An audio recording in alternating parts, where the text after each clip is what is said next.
Welcome to Fortress on a Hill. I'm Henry. I'm Danny. I'm Kagan. We're three leftist veterans that aim to expose the reality of the U.S. military's multiple wars abroad and to illuminate the damage military service does to Americans. American presidents throughout U.S. history have used American military and diplomatic power to force regime change of democratically elected governments around the world. Most veterans come from families vested in prior service, and American generals choose their own, ensuring diversity of thought never interferes with American warmongering. How can we stand by and do nothing while our military kills and destroys lives the world over, while telling Americans that all this death and destruction protects them from terrorists when nothing could be more false? Fortress on a Hill aims to change that. Well, welcome everybody to Fortress on a Hill. We have a new guest today, someone I'm really excited for us to chat with. Christian Sorenson is here to talk to us about his new book, Understanding the War Industry. Christian does a lot of activism around military contracting, and he's going to tell us a lot more about that. So, Christian, how you doing? Doing really well. Thank you for having me. Oh, absolutely. Glad to have you here. So, will you give us the 10-cent version of how you got into studying military contracting? So, long story short, after I got out of the military, sort of just try to process everything. I began studying the contracts, not with any intent to really do anything with it, but after a while, it sort of developed into a hobby. So every duty day around 5 Eastern, the Pentagon puts up on its website who it's contracted with during the course of that day. So I take these contracts, I distill them, and I try to see who's profiting from war. And, the average list is sort of a jumble. But over time, if you break them down, you can see who the corporations are, what are the main locations, where are the nodes of industry, if you will, what are the big ticket items, what are the Pentagon spending priorities, and you can then go to their websites, and these corporations. War corporations are just like any other corporation, so they have to market their products. So their press releases are very, very illustrative. And so, you can see what military units, the so-called contracting activities, are purchasing the goods and services, and see how these contracts change over time. So, I don't know, for example, 4 years ago, I never really saw the word cyber in any of the contracts, and now cyber is a billable category, and you see a lot of that. So after about 5-6 years of studying these things, I felt it was about time to put pen to paper, and I'm very grateful for Clarity Press out of Atlanta, grateful for their courage because they published it, and so it's what I have from those contracts sort of blended with the really good work of researchers and journalists, and I try to paint a picture of the overall military, industrial, congressional triangle, the complex, the MIC, and in particular the war industry, the industrial side. I was fascinated how you broke down the various contractors and subcontractors by area, and seeing that the massive complex that is around Washington D.C. and all those contractors, San Diego, Dallas, Fort Worth, and some of these places are even a bit removed from real military bases, but there still might be a big conglomeration of contractors still working on that stuff in those areas. Right. So just to mention for our listeners, the main locations are Huntsville, Alabama, which was originally, the site of the old rocket program post-World War II, where a lot of the old Nazi scientists went. And so Huntsville, every major war corporation has an office in Huntsville, multiple offices actually, and they work in and out of Huntsville, and they work on Redstone Arsenal down there. So then you got, like you mentioned, sort of Northeast Virginia through DC and up into Baltimore. That's a huge one. Maryland, anything in and around Fort Meade. You have the Dallas-Fort Worth region of Texas. You have Southern California. And then there are a lot of up-and-coming locations, like Tampa, Florida is huge these days, thanks to Special Operations Command and Central Command down at the Air Force Base down there. So you also have Silicon Valley. You have Greater Boston, Massachusetts. Dayton, Ohio. So yeah, there are a lot of spots. So I had jotted down a few notes about my experiences with contractors when I was in before we got started. And aside from the kind of standard deployed soldier, go to the chow hall, see guys at the gates, checking IDs, those kind of things overseas. Right. The ones that were very much in my face was that the Department of the Army made a huge transition from having active duty MPs do their patrol work to DA civilian cops. Yeah. So they slowly have taken over more and more of that. And I'm assuming that for most major installations now, it's just DA cops, actual MPs who, that's their home on the base versus contractors that work off post by design because they can't live on a post, come in and take over those jobs. Yeah. Yeah, so they base security is sold as a distinct, good or service, but it's also sold as part of what they call base operations support services, or BOSS. And so BOSS is just everything that it takes to run an installation, from taking out the trash to snow plow to mowing the lawn, and that's stuff back in the day that the soldier, the sailor, the airman, the Marine did, and there was nothing wrong with that system. It worked really, really well. There's always somebody on base who doesn't have enough to do. You task them, you get it done. And that's how we did it. But as, the corporate takeover of the U.S. government in general, the Pentagon in specific, you now have BOSS as one of the many profitable business sectors of war, essentially. And you see this stateside. You also see this overseas. So you'll see BOSS contracts for U.S. presence or the occupation in Iraq, occupation in Afghanistan, bases in Turkey, bases throughout Europe. You'll see it in the Far East. You'll see it in Japan. You'll see it in Guam is a huge BOSS place. But there's, there are many profitable sectors of war. There's propaganda. There's public relations, recruitment and retention. Anytime. I never knew this, but anytime you see a slick ad on TV or a banner ad on the website, that's a corporation. That's a public PR firm that does that. And there's office work, there's consulting, advisory assistance, advisory and assistance contracts you see all the time now. Anything that has to do with business or logistics, or one of the insidious things now is we see a lot of contracts for cost reduction. So they'll shell out 8 figures for cost reduction. And this is absurd. I mean, you'll see it, not just, one of the famous examples would be Lockheed Martin. Lockheed Martin's F-35 is a boondoggle. It can't even shoot straight. It's horrible. Lockheed Martin promised the world with this aircraft, and it came up with, frankly, a fairly mediocre platform. And so you'll see that, you'll see that in Lockheed Martin contracts, and you'll see Lockheed Martin getting cost reduction contracts for an overpriced, underperforming, platform. And you'll see McKinsey and a lot of these other consulting firms getting in on that too. So McKinsey will get paid 8 figures in order to reduce the cost on, the most expensive weapons platform in history. You can't make this stuff up. So just real quick, other profitable business sectors of war include nuclear weaponry. Construction is huge. According to my calculations, construction is the Pentagon is the single biggest employer of construction workers in the United States. And I never knew that. Special operations forces, any of the gear and the trinkets and the gizmos that those guys use, it's it's a huge sector. There's I think 14 billion.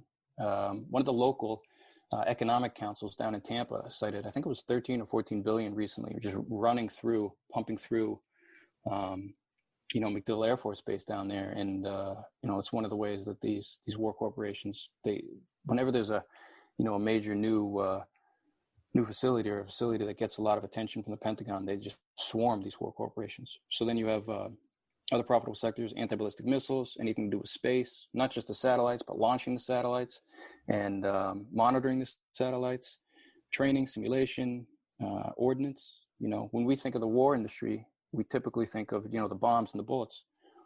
And, the bombs that's a huge sector. The, the rockets and the missiles, a huge sector. But the bullets, I very rarely see a contract for small arms and light weaponry. You really don't see it. In fact, information technology, in terms of sheer number of contracts, information technology is the big one. And, that's sort of a rundown of that. But, Danny, I'd love to hear sort of your experience with any mercenaries, any desk mercenaries, anybody who's getting paid to do a job that is traditionally carried out by the uniformed soldier, sailor, airman, marine. Oh, absolutely. Everything you've said has brought up like more questions that I could ever ask on one podcast. I remember my first real introduction to like the legit old school mercenaries was when one of my soldiers had been pretty badly hurt, and I was visiting him at the Cache in Baghdad, right, the combat support hospital, and in the room next door, I met these dudes who were visiting their friends, and so we were kind of hanging out in the lobby and then smoking some cigarettes together. And these were contractors, but like legit security contractors. I think there was a South African, a Brit, and like an Aussie. It was like a who's who of like the white contractor, right? Like typical mercenary, old school, like 1970s Wild Geese style, which is like an old movie with Richard Burton. But that was the intro, and I was like, what is going on? And then of course Blackwater shot up that whole square full of civilians, and that happened when I was in Iraq, and we felt a lot of the fallout from that, because of course the Iraqis don't differentiate between white Anglo folks with rifles wearing camouflage who are mercenaries versus American soldiers. So we all kind of bore the brunt. But then I started seeing it elsewhere, right? And I'll ask you a bit about that. But I started seeing how everything from the gate guards to the shit pumpers to, I mean, you name it, we're sort of contracted out, and stats bear this out, right? So, from Vietnam to Desert Storm, it's like 10 times more contractors, doing jobs that used to be done by folks wearing camo. And then between Desert Storm 91 and like 2003 in Iraq invasion, it's like 10 more times. And I think the numbers are even worse than that.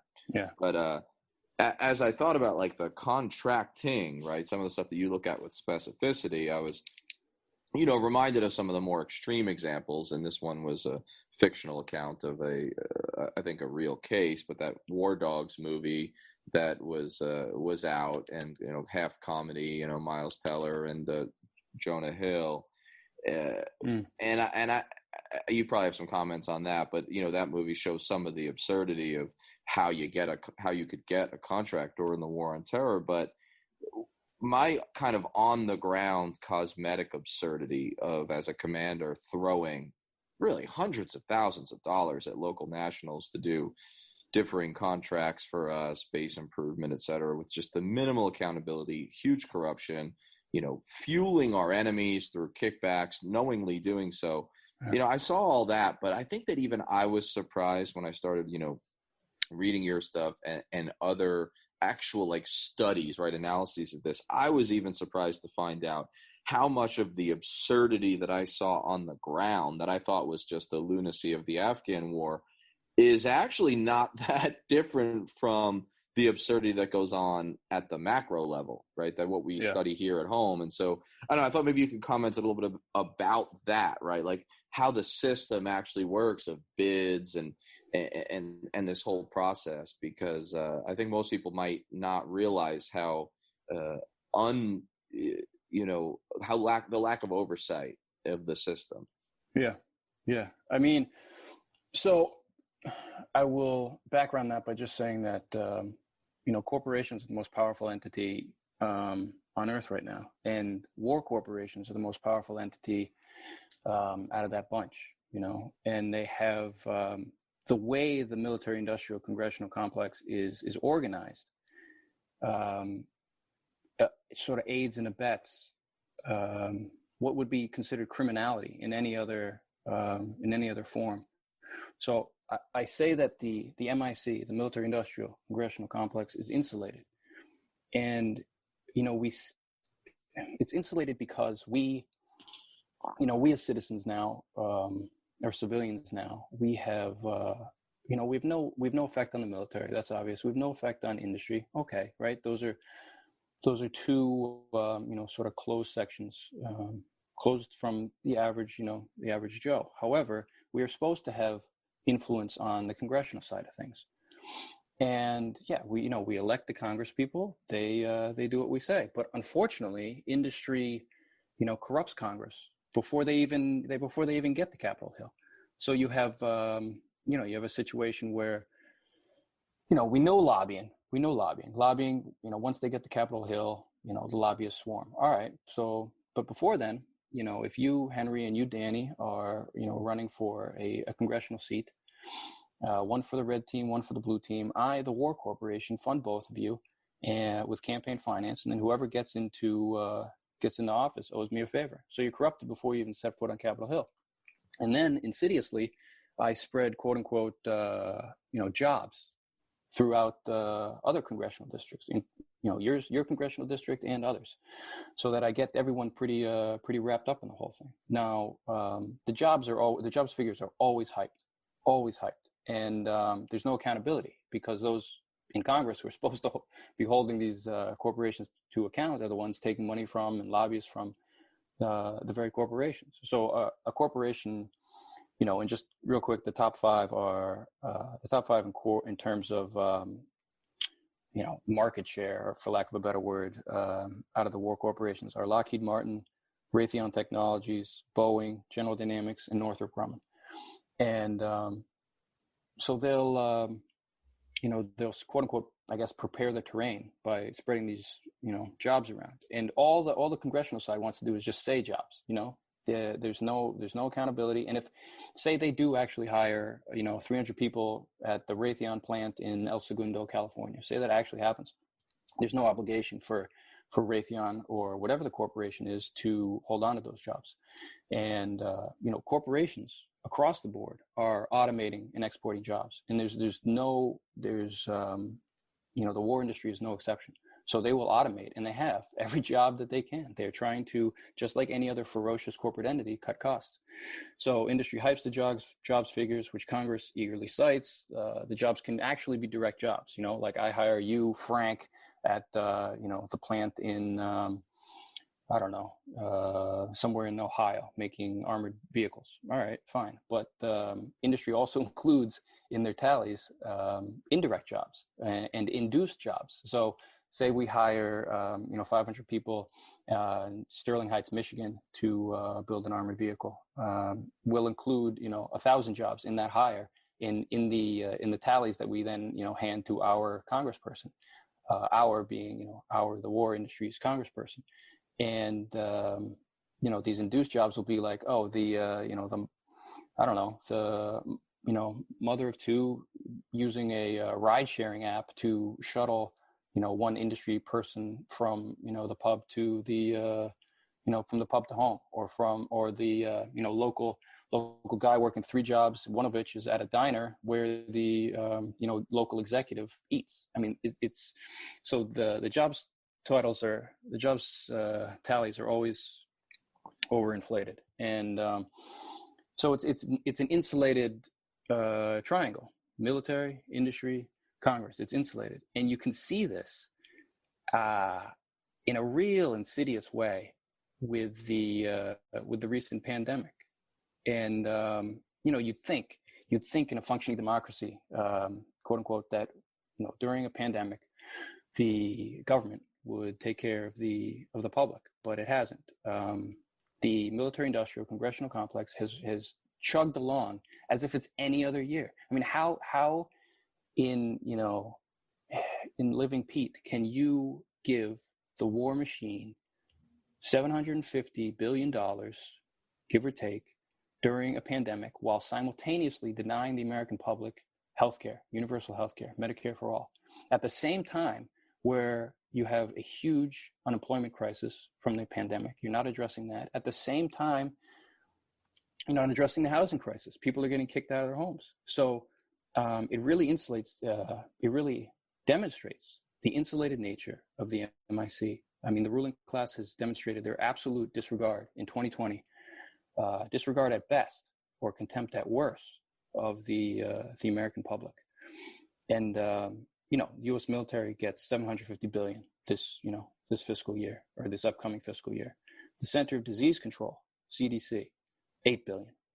I mean, the numbers are staggering. Newsweek reported in March, when the pandemic was really kicking off here, that 1 year worth of nuclear weapons spending would provide 300,000 intensive care unit beds, 35,000 ventilators, and salaries of something like 75,000 doctors. I mean, this is criminal. This is criminal. When Eisenhower famously said that, every bomb, every bullet, etc., is basically taking bread out of the public's mouth. I mean, it's true. And Eisenhower had his flaws, as you two know.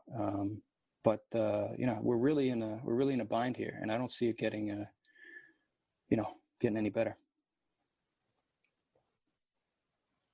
Would you talk a bit about the diffuse nature of military contracting, especially under globalization, and how American patriotism can sometimes fit into that? Sure. So one of the things I noticed in the pandemic is the U.S. government pressuring the Mexican government and the Canadian government to resume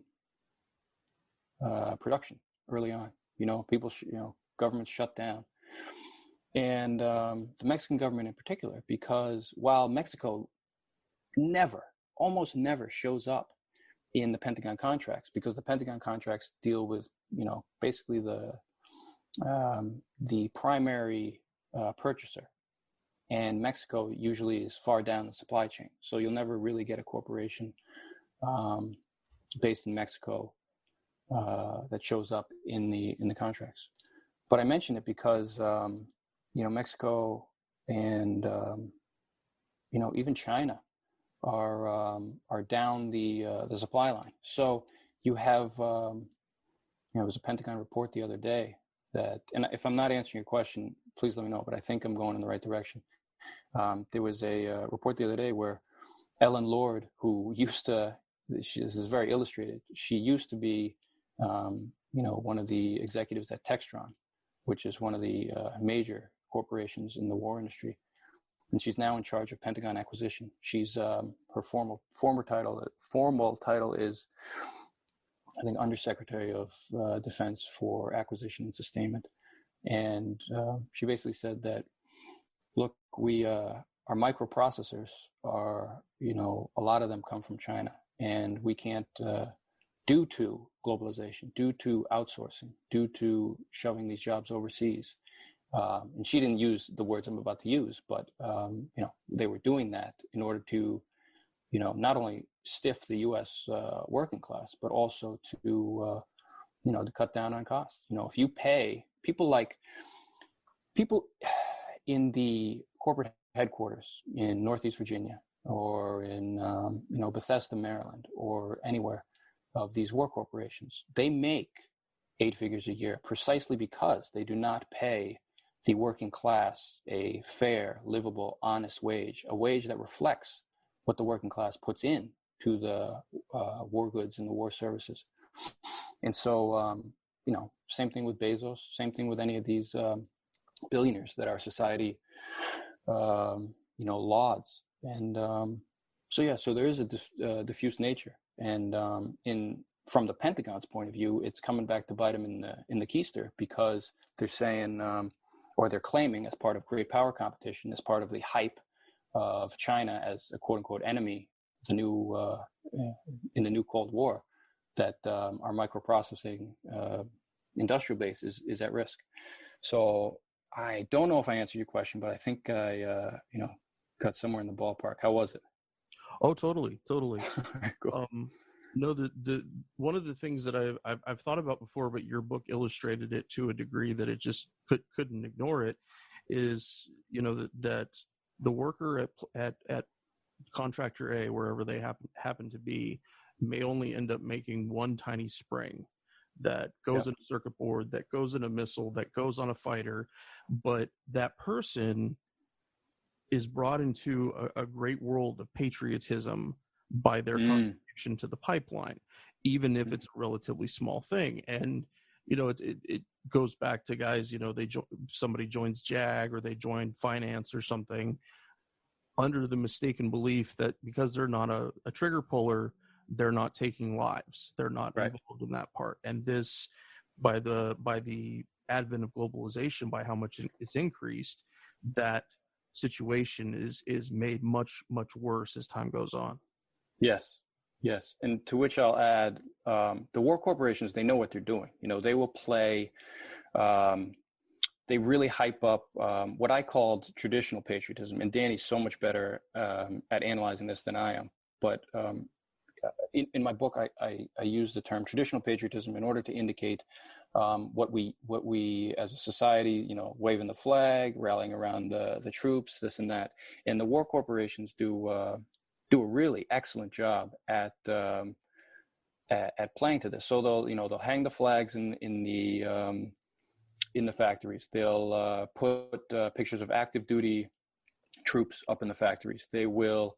They'll do anything in order to make and sort of imbue the working class within these factories, an understanding in those workers that when you're building anything, any part, any good or service that ends up being purchased by the Pentagon, by the Department of War, they you're helping the soldier, the sailor, the airman, the marine, and they really play on that sense of patriotism. And so it's like there are many reasons why somebody would work. And I want to state that I understand. I'm not shaming anyone. If the U.S. working class is beat up, the jobs are exported, the jobs are automated. Everyone's hurting. I get that. So I'm not shaming anyone right now, but it is important to understand why people within the, why would somebody work for the war industry? And you alluded to patriotism, what I call traditional patriotism, and that's huge. That's so important. That's one of the ways that they do it. Also, money. The average, working stiff, doesn't make a lot within the war industry, but it will put,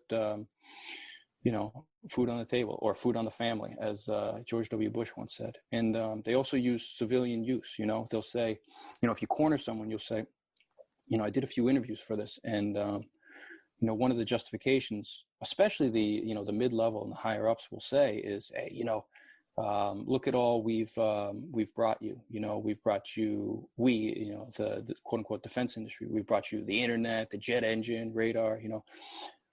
And yeah, those are all fine and good, but imagine what you could do if you spent that kind of research and development money, $700 billion annually, $750 billion annually, into other departments: education, labor, commerce, housing and urban development, health and human services, agriculture, interior, transportation. Imagine what they could do with that kind of money over time, non-stovepiped, non-compartmentalized, original research that requires, openness and transparency, free flow of information, unlike military research, which is stovepipe, compartmentalized, and on vicious deadlines. Imagine the polymaths that could sprout up within that, and imagine the benefits for to society. And so the argument that civilian use of military technology or ancillary benefits, it's just hogwash. So there's traditional patriotism, there is, money, there's civilian use. And there's also what you alluded to is just plain old distancing, the dispersed nature of people working in plants all over the country. They focus on their daily tasks. So what if they slaughter someone in Yemen or in Palestine or in Afghanistan or Pakistan or Colombia or, the Philippines or Mali or wherever the giant, corporatized war machine, happens to be. And public relations personnel within the major war corporations are very good at this. They'll say, we manufactured the missile. We weren't there using the missile.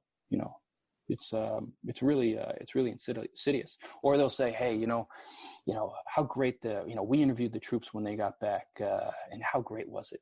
They came, they really appreciated our, fill in the blank, name the weapons platform. They really appreciated it. They'll say, we're doing it for the troops, and it's pretty bad. So I hope I answered your question. Sorry for the rant, but it's important to get into some of this stuff. The guys and I love doing the podcast. Being able to share our experiences in the military with allies and supporters means the world to us. But we can't do all the work. We need you to share an episode of ours with someone, anyone whom you might think might be affected by it. Young people looking to join the military, or parents advocating for one, conscientious citizens who care about the violence the U.S. wages in their name, advocates for women and people of color who understand the harsh environment the military creates for females and minorities and inflicts on minorities around the globe, and anyone else you think it might affect. Please take a moment, pause the episode, share this with them. Now, our podcast is supported in a few different ways. First, there's Patreon, where we're blessed to have an array of wonderful supporters helping the guys and I pay for some of the podcast's expenses. Those who contribute $10 a month or more will be mentioned right here as an honorary producer, helping keep you, our listeners, stocked with new episodes. But you don't have to contribute $10 a month to help us. For as little as $1 a month, you can keep us going, paying for hosting and storage fees, transcribing old and new episodes, promoting and expanding the podcast, and more I'm sure I can't think of at the moment. So, let's bring out these honorary producers. And they are Will Arenz, Fahim Shirazi, James O'Barr, Adam Bellows, Eric Phillips, Paul Appel, Julie Dupree, Thomas Benson, Emma P., Janet Hansen, Lawrence Taylor, Tristan Oliver, Marwan, and the Status Quo podcast. Your contributions are wonderfully helpful to us. Thank you so much. However, if Patreon isn't your style, you can always contribute directly to us through PayPal at paypal.me/ForSaunaHill. Or please check out our store on Spreadshirt.com. Make sure you check for promo codes before you order. And now, let's get back to the podcast.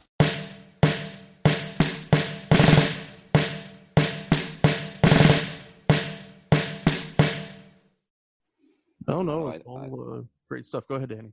Yeah, I think it's great. And, patriotism as defined and, puncturing the myth is one of my recent areas. But what struck me about what you were saying is the venality sort of the way these corporations, these defense contractors in the industry will play on the patriotism of their workers and of the public. And how do we do this? I mean, it seems to me it starts on the factory floor, and correct me if I'm wrong, but where they'll have, or in the corporate offices where these guys making 40 to 60 grand a year, maybe creating the tools of war, they've got to look at the propaganda on the wall that says stuff like, this is who we serve, right? And it's pictures of uniform clad folks. And then it goes all the way up to the Megatron and sort of this football game halftime show brought to you by Lockheed Martin. Exactly. Right. And so it runs that span. And, I guess you've already sort of talked about it, but I mean, how this really just lends itself to just get into the society's veins. And do you think it causes a lack of questioning? Does it stifle some of even just regular society's willingness to question them if they can fall back on, hey, look, we're serving the troops, and of course we're not responsible for what they do afterwards, as you mentioned. Right. Yeah. No, you really nailed it. And it's the propaganda. Excuse me. the propaganda that comes out of these war corporations is just incredible. I mean, you'll see when you go onto their websites or their YouTube channel, or you talk to them, it's the flag in the background, the troops saluting. There was one corporation, the name escapes me. It might have been Peraton. I don't know. And, on his website, it actually bragged about, it actually said, not only do we serve our troops, which is a common refrain among corporations, the corporations using the phrase our troops as if we're all on the same team, as if there's no profit-making incentive, within the corporate C-suite. But this corporation, in addition to using the our troops thing, basically said we spread freedom and democracy around the world. We spread freedom, and so it's it's really insidious. And unfortunately, and I look forward to reading your book, Patriotic Dissent, because I know it touches on this and really dives into it and breaks it down in a great way. But unfortunately, it's so pervasive and it's so harmful, and the corporate media backs it up. There's a reason that General Dynamics, Boeing, Lockheed Martin, and a lot of the big ones take out advertisements on corporate media, and it's precisely to make sure that the Sunday morning talk show doesn't talk about this stuff, doesn't question endless war. I mean, there's no functional reason why Lockheed Martin or any major war corporation would be advertising, because Joe Schmo who's watching the Sunday talk show is not buying an F-35. It's not buying a a General Dynamics submarine or any of this stuff. So if you are Chuck Todd or whatever corporate celebrity is hosting, you can't go against the advertisers. You simply can't. And so it's one way that that industry confines the narrative within corporate media. And there are many other ways. The think tanks. The job of a think tank, basically and essentially, is to put out information that aligns with the profit motive of who is donating or funding the think tank. So if I'm a billionaire, or if I'm a war corporation and I fund the center, CSIS, what is it? The Center for Strategic and International Studies, or what's the other one? The Center for, or the New America, or any of these. They take money from the war corporation and they put out information favorable to the war corporation. And these days, that involves pushing the great power competition, quote unquote, which is basically Cold War 2.0.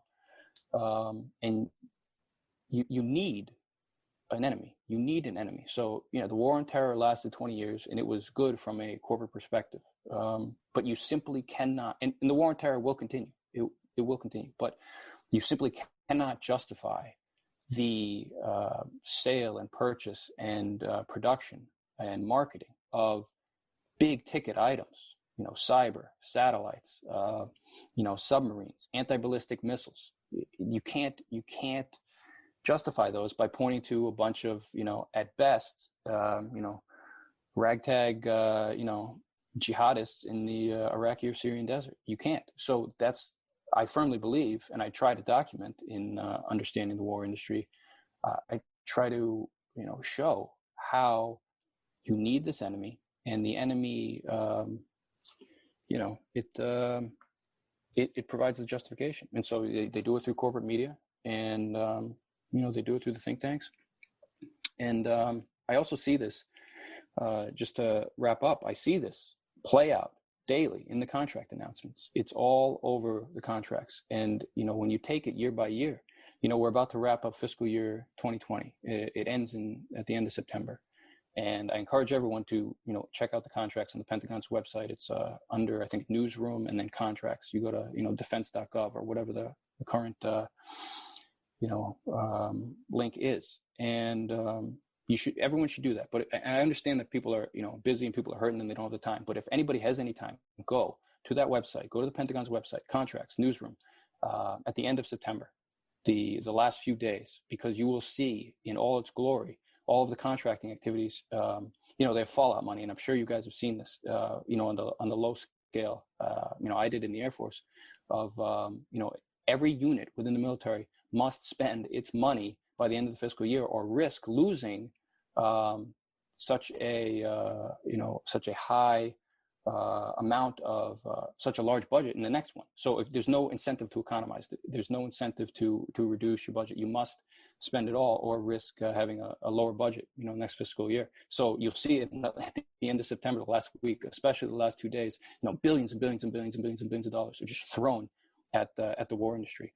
And so in general, in fiscal year 2020, and I hope to come out with a report on this, but when I've processed it all in October or November, I see the trends this year, just the goods and services that are purchased by the Pentagon from the war industry really are increasingly targeting Russia and China. You can't have cyber, you can't have nuclear modernization, new submarines, National Reconnaissance Office and Air Force satellite launches. Hypersonics is a new category that never existed in Pentagon contracts until this past year. Or the year before. I think fiscal year, if I remember correctly, 2019 was the first time hypersonics ever showed up. Research and development on new long-range missiles, corporatized intelligence, new engine propulsion research and development, underseas drones, cloud computing. I mean, you'll see all of this stuff is going after Russia and China. And not to say that necessarily the industry wants war with China. It is far more profitable right now to just demonize the ever-living daylights out of Russia, demonize the ever-living daylights out of China, and then use that demonization as a means to say, hey, shoot, well, Pentagon needs huge budgets, and we, industry, need, you got to purchase our goods and services because we will provide. Sorry for the rant. Oh, no, this is great. I would like to follow up on something that's kind of specific that you mentioned earlier that I think relates to this. And it's kind of like that PR side. It's kind of like that selling side, but it's this word consulting, right? And then you mentioned McKinsey and Company earlier, and I'm like super glad you did because I just have a hard on for certain like organizations and people, and McKinsey's one of them because I do a lot of like MIC research, and one of the things I did recently or early this year was look into the like West Point class of '86, which is Pompeo and Esper's crew, and that was a great piece. Great piece. Thanks, man. I found like way more than I expected, but like one of the things that I noticed was that so many of their classmates at some point in their career worked for McKinsey, and when you look down, you mentioned earlier how the MIC is going to fund, right? The war industry is going to fund both the Democrats and the Republicans. And I was just, thinking about people off the top of my head that I know at one point or another work for McKinsey. And so on the Democrat side, you got Mayor Pete, right? Veteran Mayor Pete Buttigieg. You got like Susan Rice has some connections. You got Chelsea Clinton, Peter Orszag, who was like this Obama OMB guy. And also, oh, by the way, you mentioned think tanks, is a Brookings dude. And then, of course, you got Bobby Jindal, former Republican presidential candidate, and my friend and yours, Tom, slavery was a necessary evil cotton, right? So you got both sides who have some connection to McKinsey. And so I guess my question is, in a general sense, McKinsey's interesting, but in a general sense, what do consultants, do? And where does this consulting aspect fit into, I mean, you might as well call it the consulting industrial complex, but where does that fit into the broader picture that you study? Great question. So until I would say the turning point in the daily Pentagon contracts was the quote unquote audit of the Pentagon, is at the end of, what was it? Must have been the end of fiscal year 2019. So the Pentagon, I mean, this has been well documented. The Pentagon was year after year not in compliance with federal law, because federal law required, I think since the 90s, that every department undergoes an audit. And the Pentagon was always like, yeah, we'll get around it. So eventually, I think it was under when Leon Panetta was in charge. The man was brilliant in all the evil ways. He really he was very creative. He was very friendly, avuncular, and he was he steered the Pentagon well from the Pentagon's perspective, and he agreed to do the audit. And so the audit was just it was basically, all right, we the Pentagon, we the U.S. Armed Forces are not going to conduct the audit. We will hire consultants to come in typically the big, what do you call those? The big financial firms. So the likes of PricewaterhouseCoopers, KPMG, and those. So they'll come in and they'll do the audit for us. Now the audit was, I think it was Pat Shanahan, who the former, was he Raytheon? He's Boeing. The former Boeing executive who then became Secretary of Defense or Secretary of War, depending on your perspective. He said famously, "Yeah, we didn't pass the audit, but we never expected to pass." So it was designed just sort of to show. It was a show of compliance from the beginning, and after that, I saw just more and more of these consulting firms coming in, not just the big the big four financial firms, which, by the way, they don't just sell audit services to the Pentagon. They sell all sorts of advisory. But after that, I saw more and more of these consulting firms come in. So to answer your question, sorry for the setup here, but I needed to sort of get that history laid out. To answer your question was, what do they do? What do these consultants do? And the answer is everything that the generals should be doing. And in typical corporate fashion, they create new categories of profit which they then say, hey, the Pentagon, you want us to do this? And Pentagon's like, yeah, sure. So, for example, 1 November 2019, and I'm just looking at this fiscal year, 2020. Now, there are examples, from other fiscal years, but this is illustrative. So Booz Allen Hamilton, 1 November 2019, strategic workforce analysis, planning and management. Provide support services to strategic workforce planning and analysis initiatives to support career field managers and organizational talent. I mean, just it's corporate BS at its finest. You have I don't know how to pronounce this one. Deloitte. It's one of the big ones, and I always say Deloitte, but I don't know if I'm or Deloitte. I don't know if I'm saying it right, but they will. It's Deloitte, and Deloitte, yes. Classmates of mine who I love and respect have worked for them, right? Just to because I mean it's an important point, right? This is how pervasive it is. Go ahead. Yes, no, that's great to point out because as we touched upon, if you're just doing it in the nitty gritty in the day to day and you're focusing on your task, you really don't believe that you're part of the problem in a lot of these things. If you're just getting, you're making ends meet and you're just a contractor for one of these firms. So would you say it was Deloitte? What was it? Deloitte is. I think it's Deloitte. I think that's how they said it. Yeah. So they'll sell. Up, but I'm pretty sure. So you'll have something like any of these undersecretary and deputy undersecretary and assistant deputy undersecretary positions love this stuff. So that corporation will be 17 June 2020, advisory and assistance services to support the deputy assistant secretary of the Air Force Office of Business Transformation and deputy chief management officer in managing and improving strategic transformation initiatives at the enterprise level. It's nonsense. If the generals and the admirals cannot do their own paperwork, if they cannot make these calls, if they cannot do analysis, what are you doing? What are you doing? What is your purpose? You are a barnacle on the keister of the what should be a functioning military. Boston Consulting Group which contracts out of Bethesda, Maryland, on 21 November 2019, cost transparency to facilitate the design of an optimized maintenance program to include design of governance processes of the Reliability Control Board. It's just like, same corporation, 13 April 2020, support DOD Chief Management Office, assessing at least 90% of annual spending, implementing, and training to increase department's efficiency speed. I mean, it's nonsense. It's absolute nonsense. This is stuff that not only should not be given to the corporate sector. This is stuff that you, as a competent flag officer, should either be doing as part of your daily work, or don't do it. Like some of this stuff is just creative categories that corporate America comes up to and then just pitches.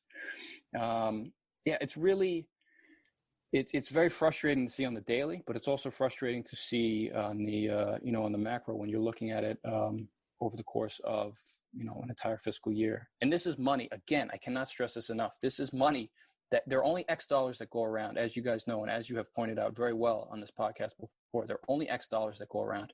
And everything that is going into not just the consultancy class, not just, the local Beltway bandits, but the broader war industry could be and should be going elsewhere to actual national security, healthcare, homelessness, hunger. These are actual national security issues, not whether, some clown entrepreneur, I don't know, consultant, can get his cookies doing, analysis and advisory and assistance. So that was a great question. Thank you for that. I really do. That was great. Yeah, no, I mean, I'm glad that I love that you actually went back to read off what they say they do, right? I mean, because it's so instructive, and this idea that the generals and the senior officers have just obviated themselves the responsibility is huge. Yeah. And something that really ties into that whole idea of just in general the substitution of contractors for green suiters, as we used to say, and showing how it goes beyond pumping the porta potties and fueling the trucks, right? It goes to the top level, and then enter the consultancy industrial complex. I should quickly point out, though, that one of the real pernicious trends lately, especially within the last 2 years, is policy. A corporation will get hired to advise on policy in many of these offices. Now, policy is the last place that a profit-motivated corporate entity should be sticking its schnoz, because you can't, you're obviously going to get, as a result, the recommendation will be, hey, you got to hire more consultants, or hey, you got to, contract with this corporation or that corporation. There's no incentive to arrest the wars. There's no incentive to stop the self-licking ice cream cone, as many of these, any of my betters in some of these really progressive, think tanks, not think tanks, but, critically, what is it?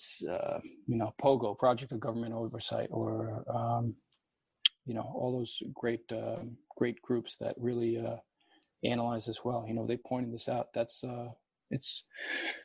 So I just had to add that policy is increasingly being shoved off into the corporate sector, and that is the last thing that should ever be there. I mean, it's horrible.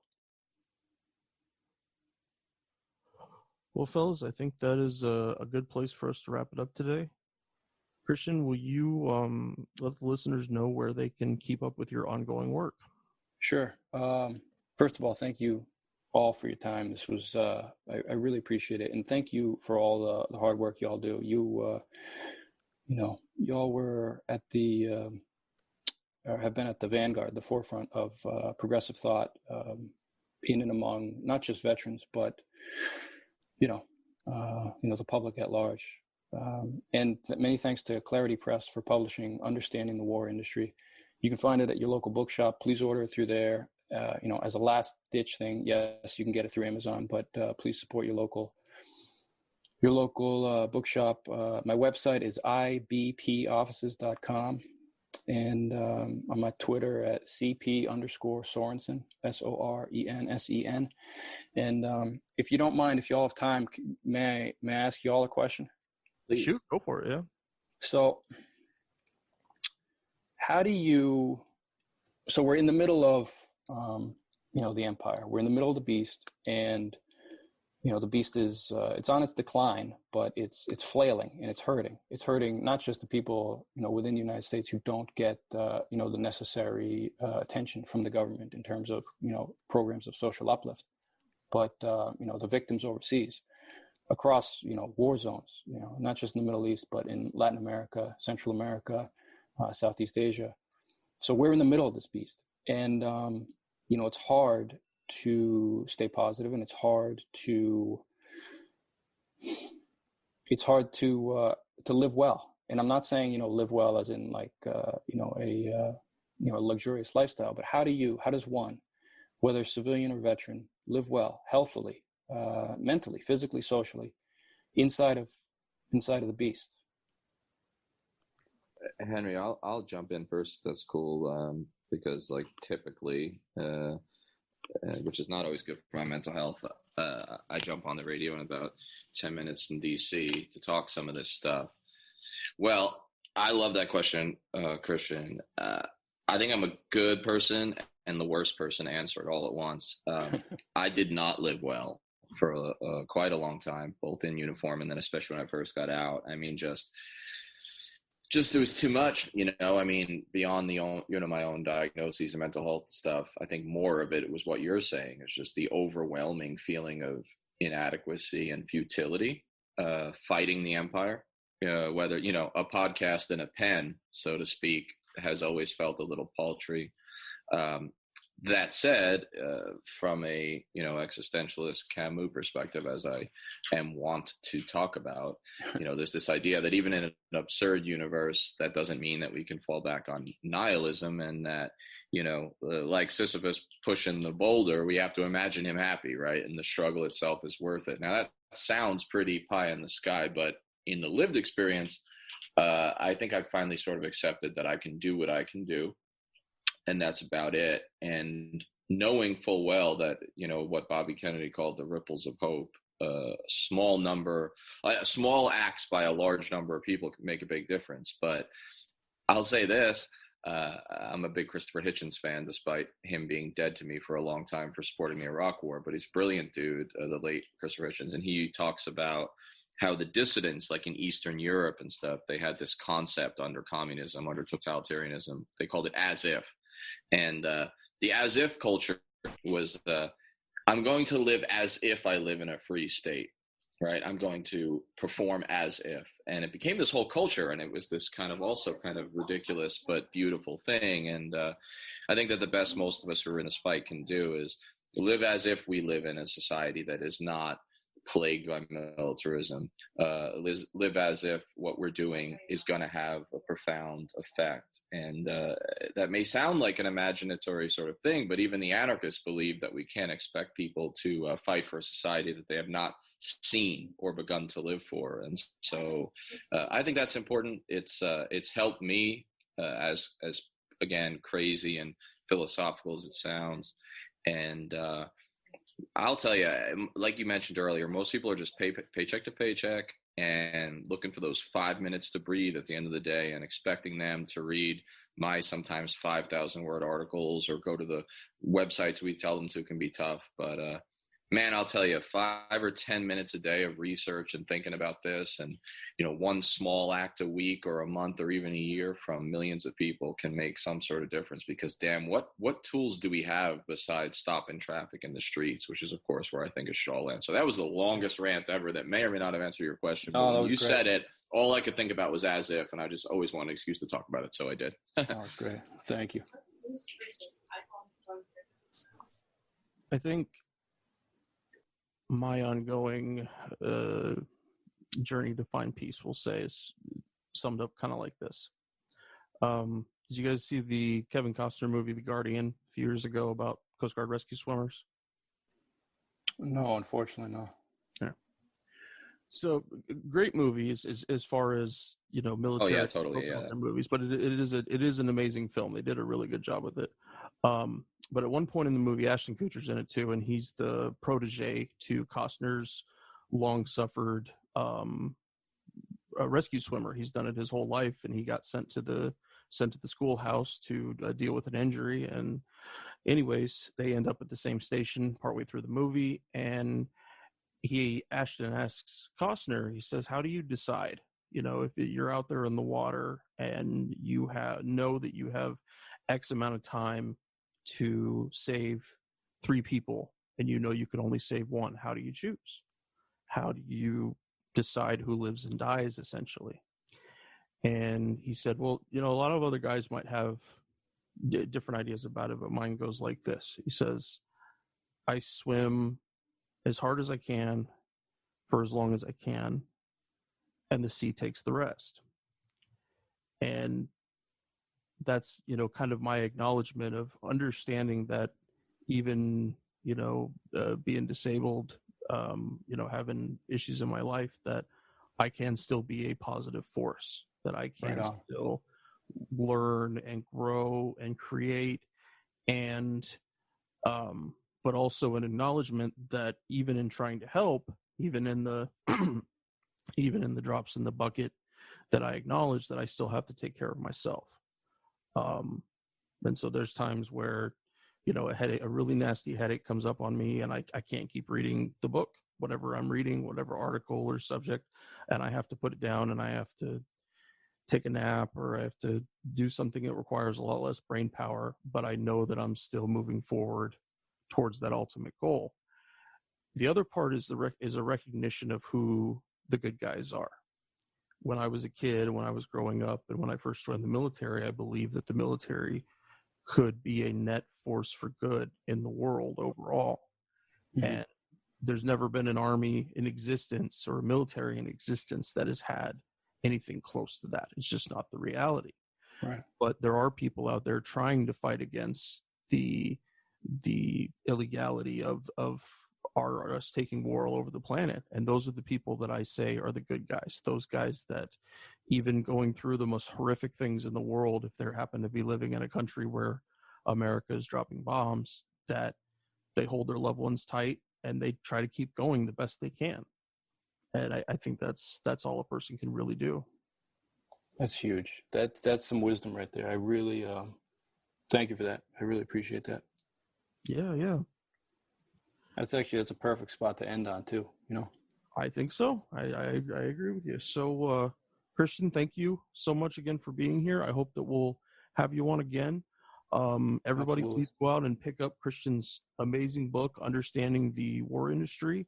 You said it's at Clarity Press, correct? Correct. ClarityPress.com.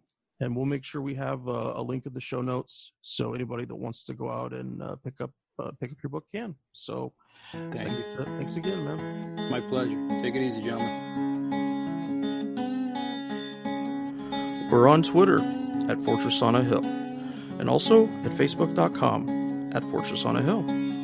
You can find our main blog page and our full collection of episodes at www.fortressonahill.com. iTunes, Stitcher, Google Podcasts, Patreon, Spotify.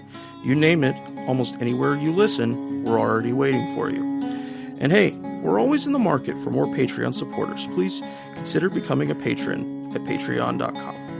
And if you're not into giving us a monthly payment, think about giving us a couple bucks on PayPal. The link is in the show notes. Skepticism is one's best armor.